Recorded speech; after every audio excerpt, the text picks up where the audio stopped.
ചെകുത്താൻ 32. രാത്രി ഭക്ഷണമെല്ലാം കഴിച്ച് എല്ലാവരും വരാന്തയിൽ ഇരിക്കുകയാണ്.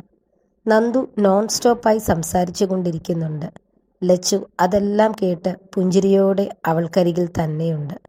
അവരിൽ നിന്നെല്ലാം മാറി തൻ്റെ ലാപ്ടോപ്പുമായി ദേവനും ഇരിപ്പുണ്ട്. ഇടയ്ക്കിടയ്ക്ക് അവൻ്റെ നോട്ടം ലച്ചുവിൽ എത്തുന്നുണ്ട്. പെട്ടെന്ന് തൊഴുത്തിൽ നിന്നും ആട്ടിൻകുട്ടികളുടെ കരച്ചിൽ കേട്ടു. അത് കേട്ടതും ലച്ചു ചാടി എഴുന്നേറ്റു. അവൾ മുറ്റത്തേക്ക് ഇറങ്ങാൻ തുടങ്ങി. എങ്ങോട്ടാ മോളെ? അത് കണ്ടതും വിമല ചോദിച്ചു. ബാബുച്ചേട്ടൻ നാളെയേ വരൂ. അതുങ്ങൾക്ക് കഴിക്കാനുള്ള ഇലയും തോലും ചേട്ടൻ വെട്ടിയൊതുക്കി തൊഴുത്തിൻ്റെ സൈഡിൽ വെച്ചിട്ടുണ്ട്. രാത്രി അതെടുത്ത് കെട്ടിക്കൊടുക്കണം, അവൾ പറഞ്ഞു. ശരി മോളെ, എങ്കിൽ ഞാനും കൂടി വരാം, പറഞ്ഞുകൊണ്ട് പതിയെ വിമല എഴുന്നേൽക്കാൻ തുടങ്ങി. വേണ്ട ചേച്ചി, കാല് മുഴുവൻ അപ്പടി നീരല്ലേ, ഞാൻ പെട്ടെന്ന് കെട്ടിക്കൊടുത്ത് ഇങ്ങ് വന്നേക്കാം. തനിക്കൊപ്പം വരാൻ തുടങ്ങിയ വിമലയെ ലച്ചു തടഞ്ഞു. ഹരി, നീയും കൂടി ചെല്ല്, ലാപ്ടോപ്പിലേക്ക് തന്നെ നോക്കിക്കൊണ്ട് ദേവൻ ഹരിയോട് പറഞ്ഞു. എന്നാൽ അതേസമയം നന്ദുവും ശംഖുവും ഹരിയെ നോക്കി കണ്ണുകൊണ്ട് പോകരുത് എന്ന് കാണിച്ചു. എനിക്ക് വയ്യ ദേവ, ഞാൻ ആകെ മൂഡ് ഓഫാണ്. ഈ നന്ദു ചുമ്മാ പാർവതി എന്നൊക്കെ പറഞ്ഞു. ഞാൻ ആകെ മൂഡ് ഓഫാണ്, എനിക്ക് പറ്റത്തില്ല, നീ ചെല്ല്, ഹരി പറഞ്ഞു.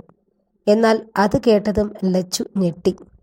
വേണ്ട ഹരിച്ചേട്ടാ, കുഴപ്പമില്ല, ഞാൻ ഒറ്റയ്ക്ക് പോയിക്കോളാം, അവൾ പെട്ടെന്ന് നടക്കാൻ തുടങ്ങി. ലച്ചു, പുറകിൽ നിന്നുള്ള അവൻ്റെ ഗാംഭീര്യം നിറഞ്ഞ ശബ്ദം കേട്ട് അവൾ നിന്നു. നോക്കിയപ്പോൾ കണ്ടു ലാപ്ടോപ്പ് മാറ്റിവെച്ച് അവൾക്കരികിലേക്ക് വരുന്ന ദേവനെ. ശരീരത്തിൽ കൂടി ഒരു വിറയൽ കടന്നുപോയി. എങ്കിലും അവൾ നന്ദുവിനെ മനസ്സിൽ ധ്യാനിച്ചുകൊണ്ട് വേഗം തൊഴുത്തിനടുത്തേക്ക് നടന്നു. ബാബു വെട്ടിയൊതുക്കി വച്ചിരിക്കുന്ന പ്ലാവിലയുടെ കൊച്ചു കൊച്ചു ശിഖരങ്ങൾ അവൾ കയ്യിൽ ഒതുക്കി പിടിച്ചുകൊണ്ട് ഉയർത്തി കെട്ടാനായി തുടങ്ങി. അവൾ ചെയ്യുന്നത് കണ്ടപ്പോൾ തന്നെ ദേവന് മനസ്സിലായി അവൾക്ക് അത് ചെയ്യാനായിട്ട് അത്ര നന്നായിട്ട് അറിയില്ലെന്ന്.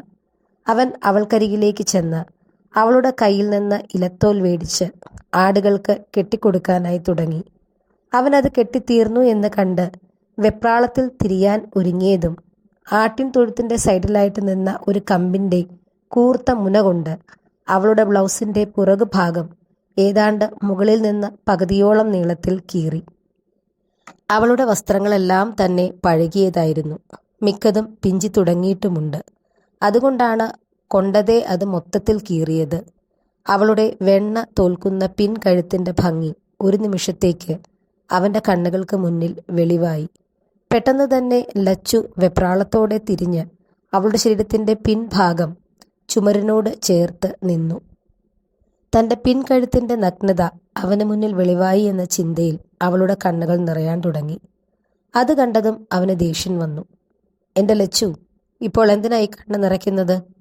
തടിയിൽ കൊണ്ട് നീ ഇട്ടിരുന്ന ബ്ലൗസ് ഒരൽപ്പം കീറി, അത്രയല്ലേ ഉള്ളൂ. ഞാനൊന്നും കണ്ടിട്ടില്ല, ഇനി അതോർത്ത് കരയേണ്ട. അവൻ അങ്ങനെ പറഞ്ഞിട്ടു കൂടിയും മുഖമുയർത്തി അവനെ നോക്കാൻ അവൾക്ക് പറ്റുന്നില്ലായിരുന്നു. മതി മതി, ഇങ്ങനെ കരഞ്ഞ് ഇവിടെ നിൽക്കാതെ വേഗം വാ. നമ്മളെ കാണാതായാൽ അവരെല്ലാവരും കൂടി ഇങ്ങോട്ട് വരും, അവൻ പറഞ്ഞുകൊണ്ട് അവളെ നോക്കിയതും അവൾ ഇല്ല എന്ന മട്ടിൽ തല ചലിപ്പിച്ചു. പിന്നെ നീ ഇവിടെ നിൽക്കാൻ പോവാണോ? അവൻ ദേഷ്യത്തിൽ ചോദിച്ചു. ഞാൻ ഈ കീറിയതുമായിട്ട് അങ്ങോട്ടേക്ക് വരില്ല, അവൾ ഒരുവിധം പറഞ്ഞൊപ്പിച്ചു. ദേവൻ ഒരു നിമിഷം കണ്ണടച്ചു നിന്നു. പിന്നെ താൻ ഇട്ടിരുന്ന ടീഷർട്ട് ഊരി അവൾക്ക് നേരെ നീട്ടി. ഇന്നാ ഇതെട്. അവളത് വാങ്ങിച്ചു, എങ്കിലും ഇടാതെ നിന്നു. ഇനി എന്താ പ്രശ്നം? അവൻ വീണ്ടും ചോദിച്ചു. അതൊന്ന് തിരിഞ്ഞു നിൽക്കാമോ?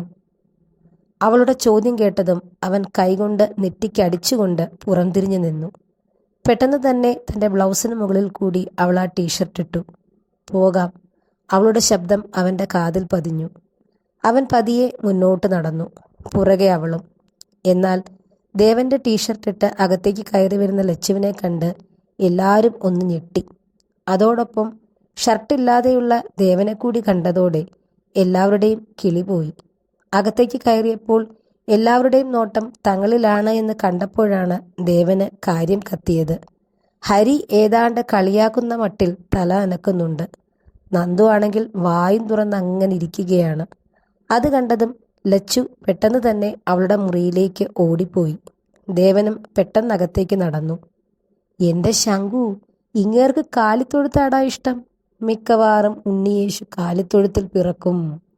നന്ദുവിൻ്റെ ആത്മഗതം. അതൊരു അല്പം ഉറക്കെ ആയതുകൊണ്ട് തന്നെ അകത്തേക്ക് കയറാൻ തുടങ്ങിയ ദേവൻ അത് കേട്ടു. പെട്ടെന്ന് തന്നെ അവൻ തിരികെ വന്ന് നന്ദുവിനെയും ശങ്കുവിനെയും ഹരിയെയും ഒന്ന് നോക്കി.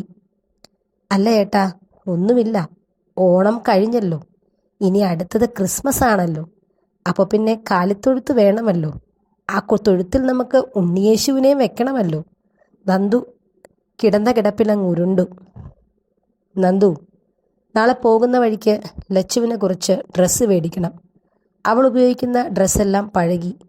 തൊഴുത്തിലുള്ള ഒരു കമ്പിൽ കൊണ്ട് ഉടുപ്പ് കീറി. അത്രമാത്രം പറഞ്ഞ് ദേവൻ അകത്തേക്ക് കയറിപ്പോയി. ഷോ, അതായിരുന്നു. ഞാൻ മറ്റെന്തൊക്കെയോ പ്രതീക്ഷിച്ചു, നന്ദു മനസ്സിൽ പറഞ്ഞു.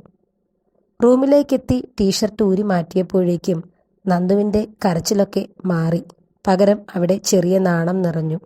ദേവൻ്റെ തന്നോടുള്ള കരുതൽ, അവൻ്റെ വാക്കുകൾ എല്ലാം അവളിൽ അവനോടിഷ്ടം നിറച്ചു.